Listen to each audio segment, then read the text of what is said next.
Let's be real. We all think we know what pain is, right? You get an injury, it hurts for a bit, and then you heal. Simple. But what happens when that last part just doesn't happen? What if the pain sticks around? Today we're diving into the new science of chronic pain, and it turns out everything we thought we knew about why things hurt might be totally wrong. All right, let's dive in. And to start, we really need to grasp just how massive this problem is, because this isn't some small niche issue. This is a silent epidemic that's affecting millions and millions of people. And the numbers here, wow, they are just staggering. Right now, in the United States alone, more than 50 million adults are living with chronic pain. To put that in perspective, that's about 1 out of every 5 people. And here's the part that's truly shocking. The crisis is getting bigger, and it's growing faster than a lot of other diseases that get way more attention. We're talking faster than dementia, diabetes, or even cancer. This is a huge health crisis that's kind of hiding in plain sight. So let's be super clear about what we mean by chronic pain. We're not talking about that quick, useful pain, what scientists call acute pain, like when you touch a hot pan and instantly pull your hand back. That's your body protecting you. Chronic pain is different. It's when that pain signal gets stuck on a loop, and it just keeps firing for at least 3 months, way after the original injury should have healed. Okay, this next idea is a complete game changer. It's the absolute foundation of this whole new science, and it might sound a little weird at first, but stick with me. Here it is. All pain, every single type, is created by the brain. And listen to how neurosurgeon Dr. Sanjay Gupta puts it.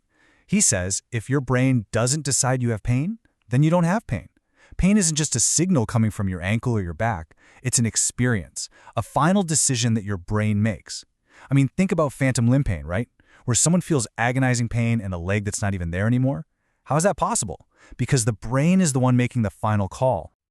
Now, if the brain creates the pain, that also means it holds the power to uncreate it. And this is where this amazing concept called neuroplasticity comes into play. It's the brain's incredible built-in ability to change and literally rewire itself. And this isn't just some nice idea, it's actual biology. Those pain pathways in your brain, they're not set in stone. It all works on this really simple principle in neuroscience. Neurons that fire together, wire together. Think of it like walking the same path through a forest. The more you walk it, the deeper and more defined that path becomes. Well, every time you focus on your pain, you're firing those pain neurons, and you're digging that pathway in your brain just a little bit deeper, making it stronger and easier to access next time. So this idea that the brain is in charge, it helps us solve a huge puzzle. Why is it that 2 people can have the exact same MRI, the exact same injury, but one of them is in agony and the other is, basically fine? The answer is, what else is going on in their life? You see, pain rarely ever shows up alone. As neuroscientists now say, it almost always comes with baggage attached. And this baggage can either turn the volume of your pain way up or turn it way down. So what kind of baggage are we talking about here? Well, it's things like high stress, not getting enough sleep, feeling depressed or anxious. These things aren't just consequences of the pain. They are literally fuel for the pain. Even having a history of pain can prime your brain to overreact. And this is where it gets really nasty. It's a vicious cycle. You can't sleep because you hurt, right? But then studies show that not sleeping actually makes your pain significantly worse the next day. It's a two-way street. So to break the cycle, you can't just treat the pain. You have to treat the baggage too. Okay, so with all this new information, we have to seriously question some of the most basic advice we've been given for decades, especially when it comes to fresh, acute injuries. So let's play this out. Picture it. You're playing a game, you land funny, and you sprain your ankle. For the last 40 years, what's the first thing you've been told to do? Well, it turns out that advice might have been completely wrong. We were all taught RICE, rest, ice, compression, and elevation. We know it by heart. But the new evidence is pointing to something totally different, MEAT. That stands for mobilization, exercise, analgesia, and treatment. Notice the huge difference? We're going from don't move it to please gently move it. So, why the massive change? Well, get ready for this because it's a bit of a mind bender. Researchers found that the people who had the lowest levels of inflammation right after an injury were actually the ones most likely to develop chronic pain down the road. It turns out that inflammation, the very thing RICE is designed to stop, is actually your body's essential healing crew rushing to the scene. If you block them with too much ice and rest, you might be accidentally setting yourself up for long-term problems. Okay, so if resting is out and pain is really in our brain, what are we actually supposed to do? What are the tools we can use to start rewiring these pain circuits? Let's get into the practical side of things.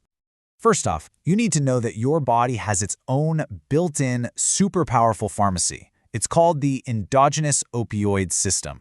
It produces natural painkillers that are honestly way better than the ones in a bottle. Why? Because they don't just numb the sensation, they also help your brain forget the memory of pain, and they boost your mood, which directly fights all that baggage we were talking about. So how do you turn this amazing system on? Well, one of the most powerful ways is through meditation and mindfulness. Now, I know you might be skeptical, but just check this out. Researchers put this to the test in an incredible experiment, and they found that a specific kind of guided meditation gave people the same amount of pain relief as 5 milligrams of OxyContin. Yeah, you heard that right. Let that sink in for a second. A mental practice, something anyone can learn to do, for free, can provide the same level of pain relief as a powerful and addictive opioid drug. This isn't just wishful thinking. It's a real, measurable physiological response. And this is really why all of this matters. What if the very first step to feeling better isn't about treating your body, but about retraining your brain? For so long, we've approached pain as something that happens to us, like we're just victims of it. But this new science hands the power back to you. It suggests that by understanding how our minds create pain, we can actually learn to turn down the volume, giving us a whole new level of control. The way out of chronic pain may not be in a pill bottle, but right between our own ears.